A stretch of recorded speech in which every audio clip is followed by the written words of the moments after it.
Good morning, this is page 14 in your notes. The last thing we've been looking at was measuring current. We'd used ammeters to measure current.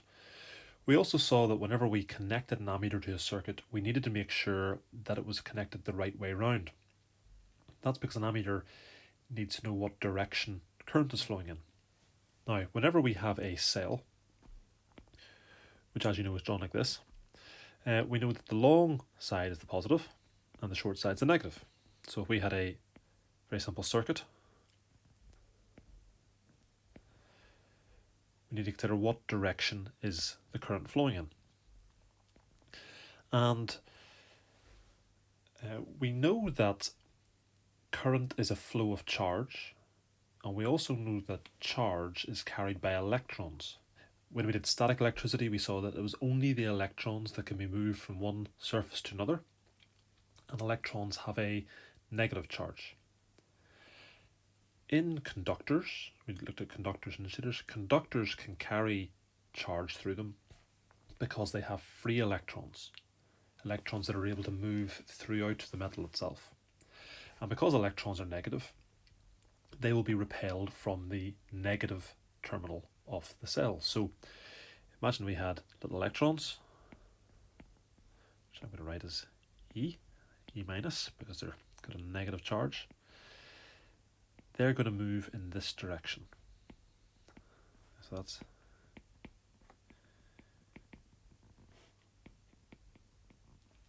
the flow of electrons around a circuit is from negative to positive. However, we don't actually define current in that way.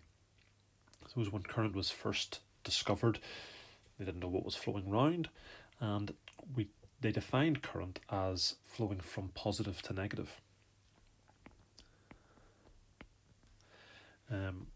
And we still keep that same definition today, but we call that conventional current.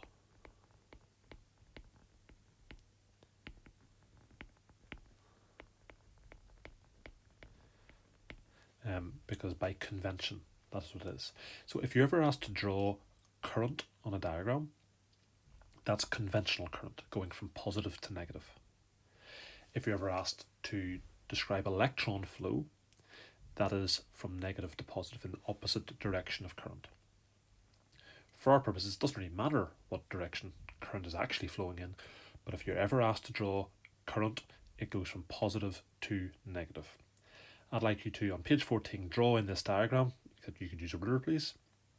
Make sure you distinguish between the colours, so one colour, in this case red, for conventional current, and in this case blue for electron flow. This is page 15 in your notes. So far, all the circuits that we have looked at are just one continuous loop for the current to flow round. And those circuits are known as series circuits, where everything follows one after the other. In the same way as a TV series, one episode will follow one after the other. There's only one path for the current to flow. We know that current flows from positive to negative. The electrons go the opposite direction, but we're going to say positive to negative. So here we're asked to draw arrows to show the path of current in this series circuit. So if we look at the cell, the positive is here, so we're going to draw the current going away from the positive, up through the bulb,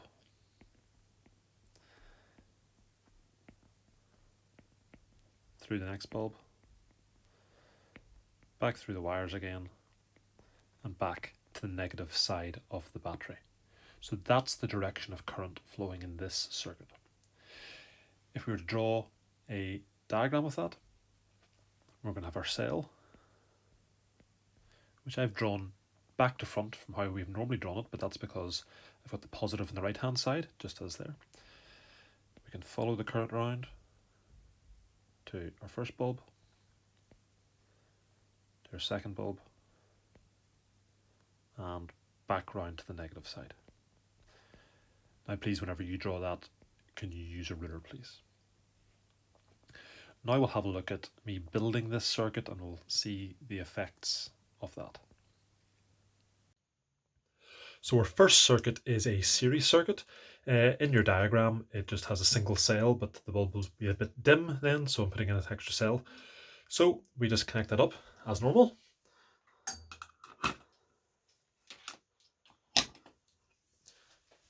And from the first bulb through to the second bulb, and then back round to the cells, and we can see the bulbs light up. They're not very bright, they're a bit dim.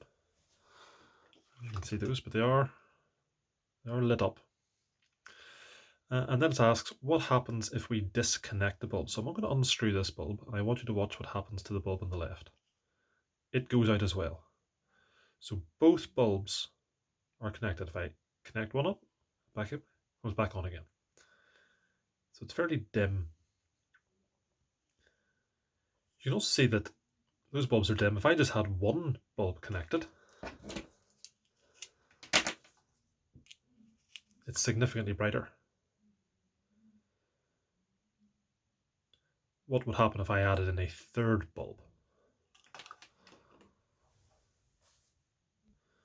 Okay, so that's one bulb connected.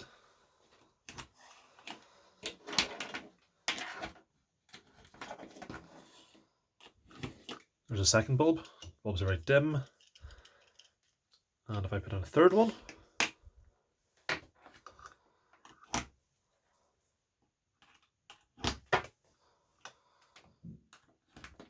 they're even dimmer. You can hardly see that they're lit up at all. They're just about lit up, but they're very dim. So we can see that as I add more bulbs to a series circuit, they get dimmer and dimmer and dimmer. And if I disconnect one by unscrewing it, they all go off.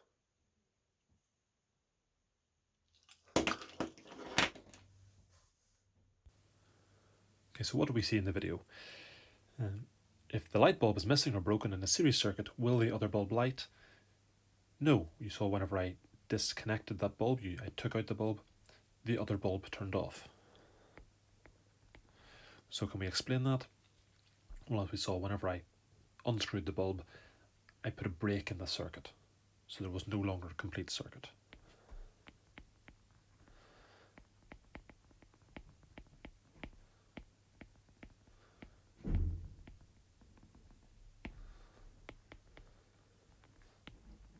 There's no complete circuit.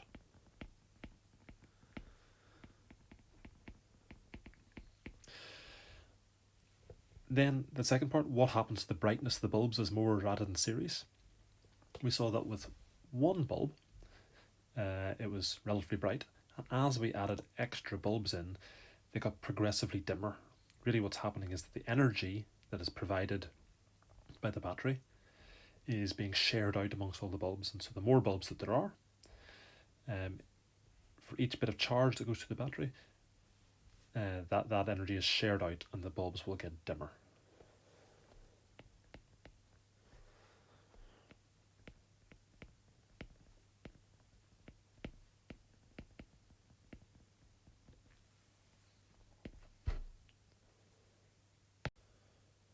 Now this is a very different sort of circuit. This is something called a parallel circuit. Now current still flows from positive to negative, so if we read this, in a parallel circuit, electricity has more than one path to follow.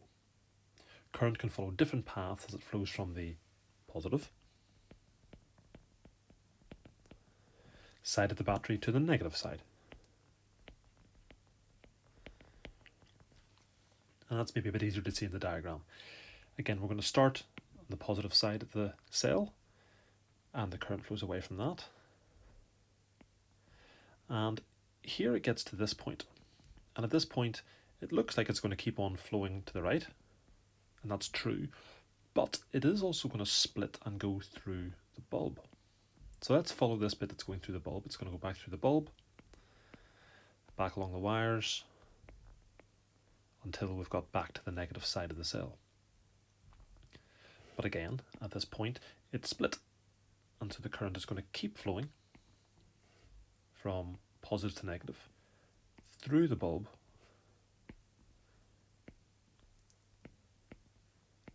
until it gets to this point where it joins back up with the original current. So there were two separate paths for the current to flow. If we were to draw a diagram of that, again, we've got our cell. Well, I'm going to draw this sideways this time. So I've got my cell, comes out, and this is our first bulb, the bulb on the left.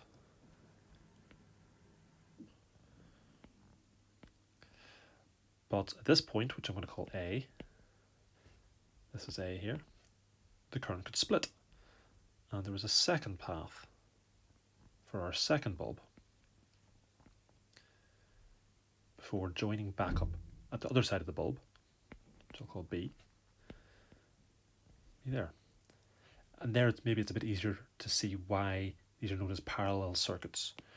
You can see there are two parallel branches for the current to flow. They don't physically have to be parallel in real life, but we still call that as a parallel circuit. So now I'm going to build the circuit and you'll see what effect that has.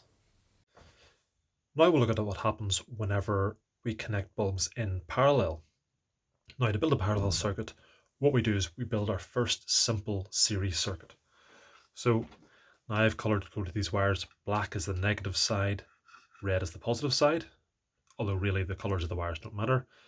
So if I connect our first bulb, we can see it lights up quite brightly. To add bulbs in parallel, the current needs to split, and it's going to split at the first bulb. And I'm going to connect that into the second bulb. And then from the second bulb, it's going to join back onto the main circuit after the first bulb. And we can see that compared to the series circuit before, both of these bulbs are lit up quite brightly. Furthermore, if I disconnect one bulb by unscrewing it, the other one stays on and is unaffected.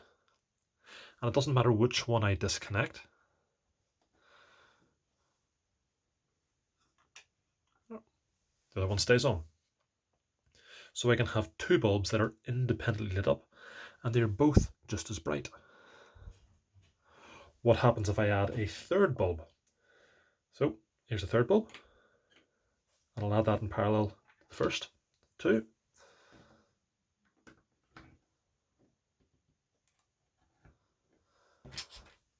And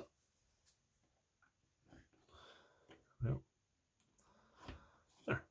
All three bulbs are on and they're all just as bright as before. And again, if I disconnect one, the other two will stay on unaffected. So this is known as a parallel circuit. So you saw that the circuit behaved quite a bit differently this time. If a light bulb is missing or broken in a parallel circuit, will the other bulb light? Well, yes, it did. It stayed lit. And it wasn't really affected by the other one. Why was that? Well, there was still a complete circuit. If we look back at our circuit diagram above, if I was to put a break in the circuit through the first bulb there, well, there's still a complete circuit going through the second bulb. So as one part of the circuit was broken, there was still a complete circuit from the positive side of the cell right the way through to the negative side of the cell.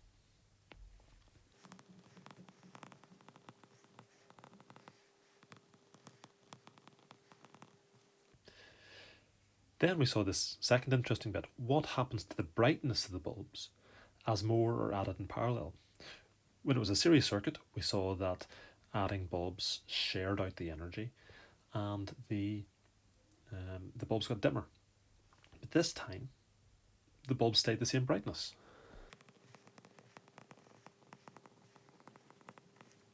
Now explaining why that happened is a little trickier. That involves learning about something called voltage that we'll learn about at a later stage. But basically, each bulb is getting the same amount of energy as everything else. So this seems to have significant advantages over our series circuit. If one bulb breaks, the rest stay on. If you add more bulbs, they all stay the same brightness, they don't get dimmer. And this is really how we have our lights in our house set up. So you can turn on or off your light in your kitchen, which doesn't affect the light in your bedroom or your bathroom. It'd be very annoying if you had one light switch in your house that controlled every light in the house, and they're either all on or all off. And also the fact that you have lots of lights in your house would mean that they'd be quite dim. So in our house, we actually have our lights in parallel. Is there a disadvantage to this? Well, yes, there is. As you add more and more bulbs, each bulb is taking the same amount of current. The battery has to give out more and more and more current. So it will drain the battery much more quickly. And there is a limit to this. We can't just keep on adding bulbs forever. The cell itself can only provide so much current. So eventually we'll start to get a dimming effect. But that depends on the type of battery that we're using. Certainly the batteries that we were using in school could not support 20 bulbs in parallel. They're just not able to produce that sort of current. Some batteries can produce very large current, like the batteries in a car, for example. And they could support a lot of bulbs. But it's still not a very practical way of doing it. Finally, we'll have a look at this circuit. Here we've got 2 bulbs and a single cell connected in parallel, but we also have 4 ammeters that we've labelled A1, A2, A3 and A4. And so we'll build this circuit, we'll measure the current at A1, A2, A3 and A4 and see if there's any pattern. Now we're going to have a look at what happens to the current as it flows around the circuit. So in your diagram, there is just a single cell, but again, I'm just using 2 cells just to make things a little brighter. And we're going to have 2 bulbs in parallel, and we're going to measure the current. Now, to measure the current through each of the bulbs, we're going to use our ammeters, like we saw previously. So that's going to be the ammeter A2 going through this bulb, and I'll have another ammeter A3, which is going through this bulb. Now, I've only got 2 of these with me, so for A1 and A4, I'm going to use one of these, which is called a multimeter, and it can measure current as well. So this one is going to measure the current at A4, and this one is going to measure the current at A1. So this is a little trickier to follow, but we're going to have A1, A2, A3, and A4. And we'll see what results we get. So to build this circuit, we have to follow the current round. So I'm going to start at the positive side of the cell and going into A1. Then I'm going to build just the first branch of the circuit, so the top branch. I'm not going to worry about this bottom half at the moment. So I'm going to go from the negative side of A1 into the ammeter, goes into the positive side of the ammeter. And then from the negative side of the ammeter to the bulb. From the bulb, this is going to go up to A4 now. And from A4 back to the cells. And we can see the bulb's lit up. And I'm going to measure the current here. We're getting 0.18, 0.18, and that's about the same, 0.18. Now we have to add in this second branch, which is a little trickier to work out where it's happening. Now the current's split at the point P in your diagram, which is between A1 and A2. So that's somewhere along here. And we can split it anywhere. I'm going to split it here. And that's going to go into there. Then it's going to go to the bulb.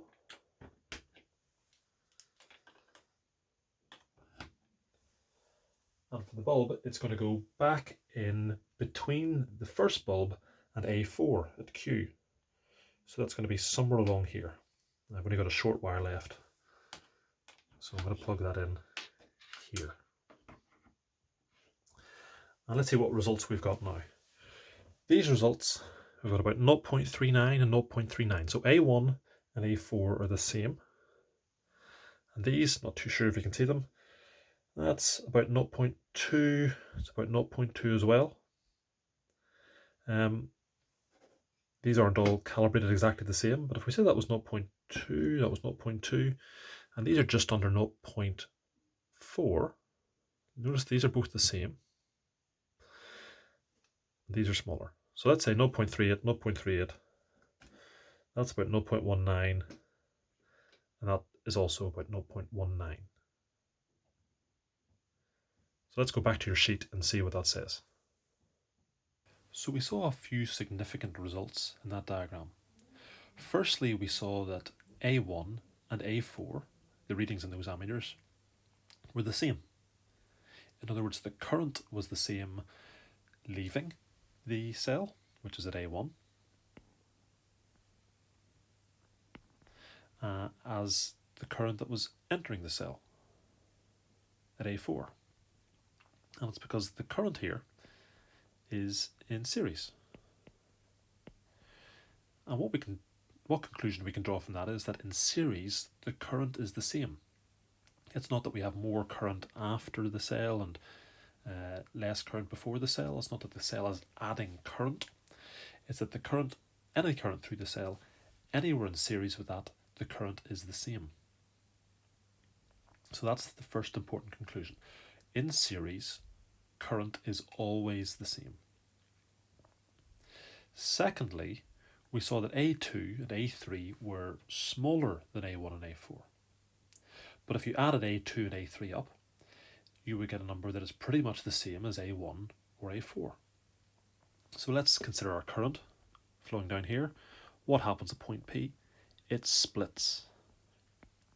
So some of the current goes through this first bulb and A2. The rest of the current goes through the second bulb and A3. So in parallel, the current will split up. Now A2 and A3 were very similar results, and that's because those two parallel branches across the first bulb, across the second bulb, were pretty much the same, so they should have the same current going through them. And afterwards, at Q, what happened to that current? Well, it joined back up together again. So let's follow the current coming out of the cell. It comes out of the positive side through A1. At P, some will split this way, and the rest will split down this way. And at Q, that current will join together again and come back up through A4 before coming right back to the cell and continuing on its journey again. So current is not created or destroyed as it goes around the circuit.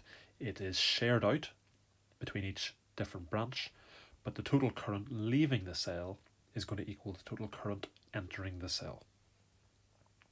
So if we were to fill in this little bit here, the current in the main circuit is shared between the parallel branches. So as the electrons from the negative pole of the cell reach point Q, they divide. So don't forget, electron flow is in the opposite direction to current. So if we were considering the electrons flowing around, they'd be coming around this way. And then some would go this way, and some would go this way, before they join back up together again, and we get them coming back. So as the electrons from the negative pole of the cell reach point Q, they divide between the two branches until they reach P, where they join together again.